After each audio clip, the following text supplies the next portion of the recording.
Bom, pessoal, retornando ao vídeo, então, continuando, qual é o nosso norteador da assistência de enfermagem? É a sistematização da assistência, né, que é feita através de levantamento de dados, diagnóstico, planejamento e implementação, intervenções de enfermagem e avaliação.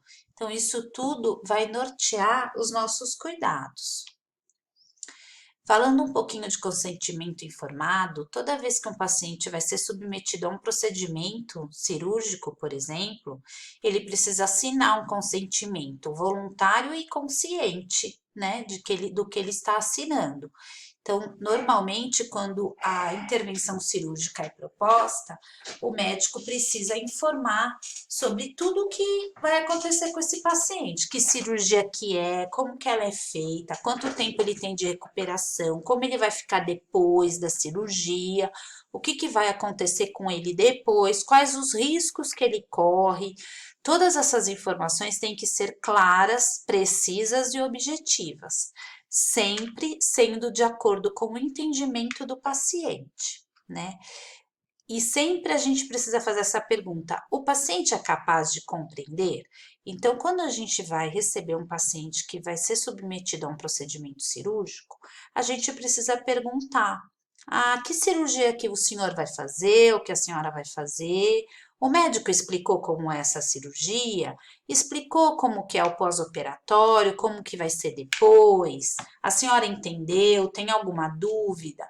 Todas essas questões a gente tem que perguntar para a gente ter certeza de que o paciente sabe o que ele vai fazer e se aquele consentimento que ele assinou tá ok, de acordo, para a gente não ter surpresas no pós-operatório, né?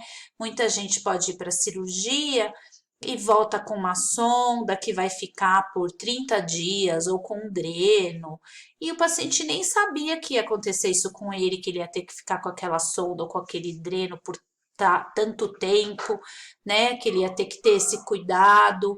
Então, tudo isso precisa ser informado para ele. Temos a avaliação psicossocial, que é o que, na verdade? É como que esse paciente está emocionalmente? Ele está ansioso, ele tem temores, ele tem medo? Do que ele tem medo?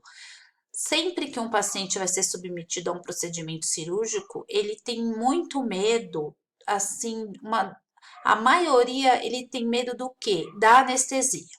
Tem medo do procedimento anestésico, tem medo de dormir e não acordar mais. Esses são os maiores receios do paciente que vai ser submetido a uma cirurgia, né?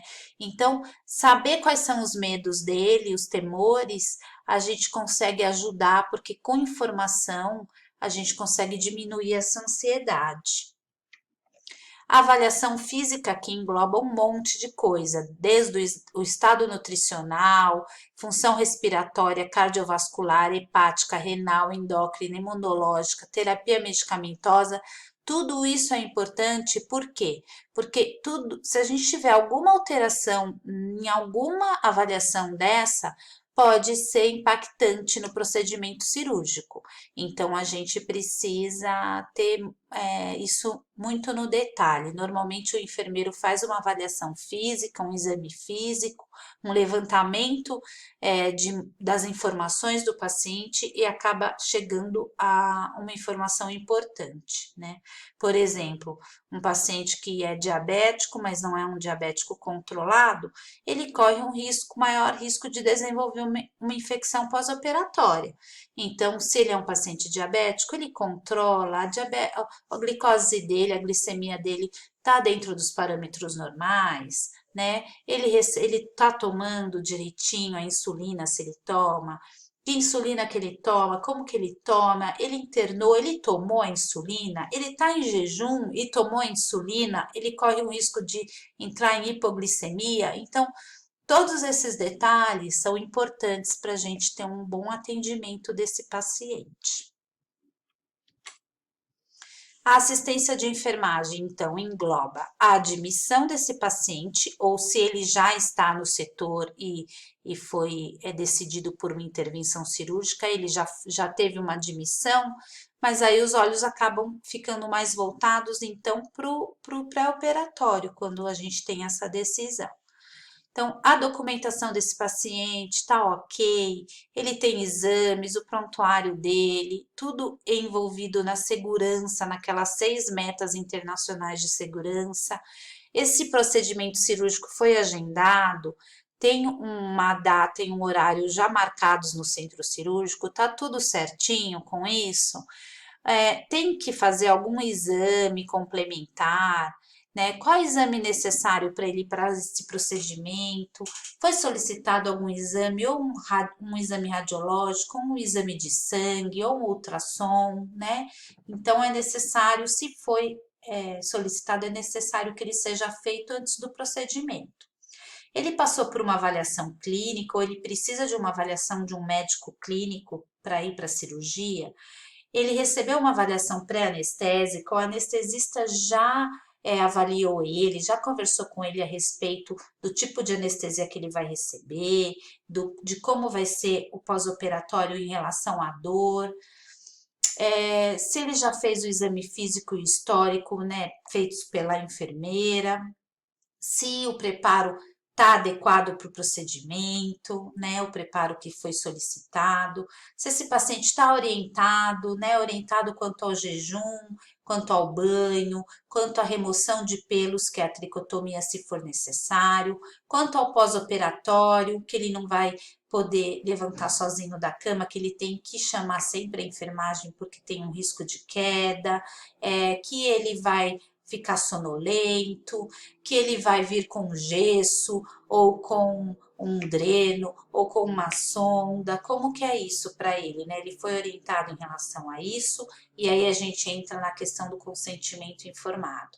Se precisa fazer alguma reserva, é uma cirurgia de grande porte, tem risco de sangramento, precisa reservar sangue para ele, né, no banco de sangue, precisa reservar UTI para esse paciente, né? Se é uma cirurgia de grande porte, normalmente faz o pós-operatório na UTI, tem leito de UTI reservado para ele, precisa de algum equipamento especial, providenciar alguma coisa especial para esse procedimento e quais os riscos potenciais que ele corre,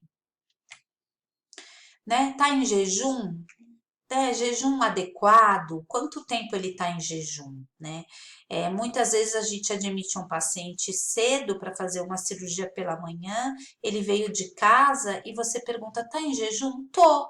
Pronto, isso é o suficiente? Não, a gente precisa sempre investigar mais aprofundado, né? Tá em jejum? Tô. Desde que horas? Ah, desde as 8 horas de ontem.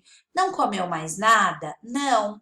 Não bebeu mais nada? Ah, tomei um suco de laranja agora cedo antes de sair de casa. Pronto, né? Então não tá em jejum. Então, às vezes, o que é jejum para mim não é jejum para o outro. Então, a gente precisa sempre investigar. Precisa fazer preparo intestinal desse paciente? Normalmente, hoje, isso não se faz muito, né? Mas, às vezes, é uma cirurgia que necessita de um preparo intestinal. Precisa preparar a pele dele, precisa tomar banho pré-operatório, né? Normalmente a gente tem essas indicações, banho pré-operatório na noite anterior ou 2 horas antes, ou 2 banhos, um na noite anterior e 2 horas antes do procedimento cirúrgico. Precisa fazer tricotomia, remover os pelos, né? De que local, né? É necessário mesmo, porque a gente sabe que a tricotomia feita com lâmina de barbear, lâmina de corte, ela aumenta o risco de infecção pós-operatória, porque faz microlesões na pele, né? E essas microlesões podem ser desencadeantes para um processo infeccioso, né? Vocês, quando a gente raspa os pelos com lâmina, e se eu passar um álcool logo a seguida, eu não arde? Arde. Por quê? Eu posso não ter me cortado visivelmente, mas eu tenho microlesões que eu fiz ali na minha pele, por isso que arde. E essas microlesões são desencadeantes de um processo infeccioso. Então, se no setor só tem aparelho de corte de lâmina, é um risco que a gente tem. Hoje em dia a gente tem tricotomizadores cirúrgicos que não cortam a pele, que só cortam o pelo bem rente à pele, que seria o ideal, mas eu sei que não é a realidade de todo o serviço hoje, né? Então, a tricotomia precisa saber se realmente é necessário fazer, né? Fazer se for realmente necessário, porque se não for, é melhor não fazer mesmo, é menos risco, tá? Retirada de adornos e próteses, né? Anéis, alianças, correntinhas, brincos, piercings, de todos os jeitos. A gente não pode ir para o centro cirúrgico com eles pelo risco de queimadura por conta de uso de bisturi elétrico. Então, a gente tem que tirar tudo, inclusive aquele piercing da língua, né? Que não sai de jeito nenhum, precisa dar um jeito de tirar. Colocar roupa privativa no paciente, a camisola, a touquinha. Não pode ir de calcinha, nem de cueca, nem de sutiã, tem que tirar tudo, né? Se ele tem medicação pré-anestésica, normalmente se faz 30 minutos antes de ser encaminhado para o centro cirúrgico. Eu tenho que verificar os sinais vitais, obviamente, do paciente, né? Eu tenho que verificar o peso. Eu posso acreditar no peso que o paciente relata? Não, o ideal é que eu pese ele de verdade, porque todas as drogas anestésicas vão ser administradas de acordo com o peso dele. Se ele tem alguma alergia, como que foi essa alergia que ele teve, que ele relata, se tem exames, avaliações, se ele tem risco para alguma coisa, né, risco de queda, então eu tenho que identificar esse paciente, né, de acordo com os processos de segurança. E os registros no prontuário, todas as anotações que eu devo fazer, né? A orientação desse paciente, eu tenho que fazer uma orientação individual para ele, ver qual é o momento ideal para orientação. Se ele estiver muito ansioso e preocupado, não é esse momento ideal. Como ele vai se movimentar depois do pós-operatório, como ele vai mudar de posicionamento, como que vai ser o controle da dor, né? O que eu tenho, os itens de segurança que eu vou ter com ele, então ele precisa entender por que que eu entro no quarto e peço para ele repetir o nome completo dele e a data de nascimento todas as vezes que eu for administrar um medicamento. Então, essas orientações são muito importantes a gente dar logo antes dele ir para a cirurgia, né? Porque depois que ele volta, a gente vai estar executando todos os cuidados. Ter a informação sobre o que vai acontecer depois é primordial para tudo na vida, né? Se a gente souber o que vai acontecer, a gente fica mais preparado, não é mesmo? E isso não é de outra maneira num paciente que vai fazer uma cirurgia. Como que é o transporte desse paciente para o centro cirúrgico? Eu tenho que manter a privacidade dele, né? Então, eu tenho que ele está indo de camisola, está indo sem roupa, então eu tenho que cobrir ele com lençol, deixar ele à vontade. Eu tenho que ir com uma identificação, então ele está com a pulseira, o prontuário tá certo, é esse mesmo, os exames que ele está levando é esse mesmo, tudo que ele precisa para o procedimento está sendo encaminhado com ele. Muitas vezes o médico vai fazer uma cirurgia, por exemplo, de artroscopia de joelho e ele precisa colocar um imobilizador de joelho depois. Muitas vezes ele já pede para o paciente levar para o hospital.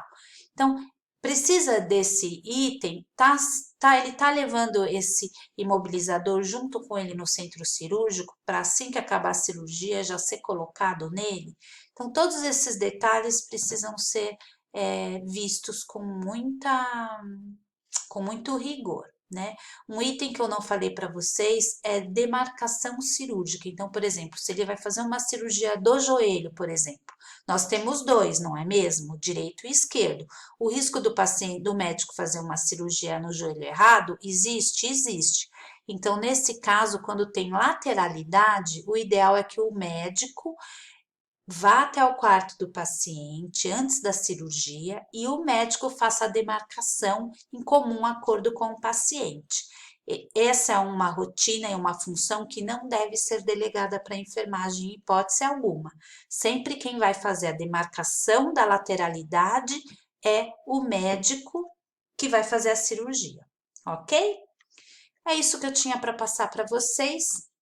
Muitíssimo obrigada, pessoal. Estarei nas dúvidas no fórum e no chat. Um beijo para vocês.